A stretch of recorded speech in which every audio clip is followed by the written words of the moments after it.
Ready? Start.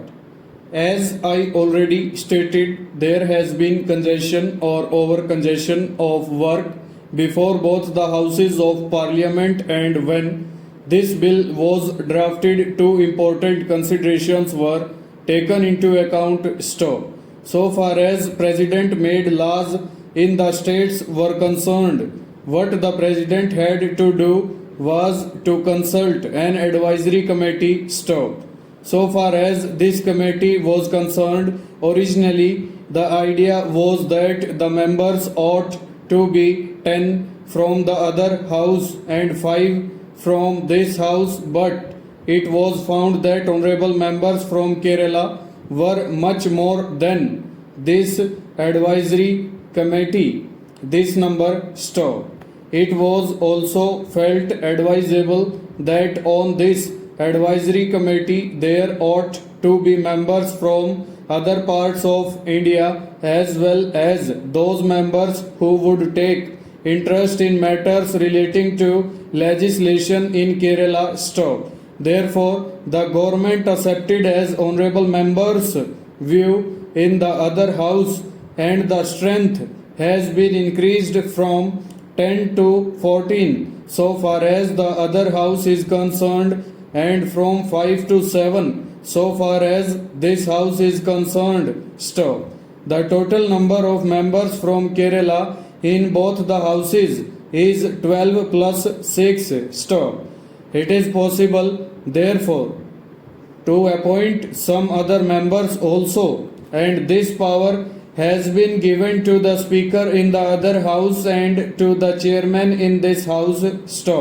Therefore, you will find that we shall have an advisory committee of 21 members of both houses of parliament who will be ordinarily consulted except when the matter is of a very urgent nature, calling upon the president to make a law absolutely immediately. So, barring such instances, which may not be many ordinarily, you will find that the president will consult the advisory committee before he undertakes the work of making laws for the state. This is one safeguard according to which the wishes of the honorable members on this committee will be taken into account. Secondly, there is another safeguard that has been introduced.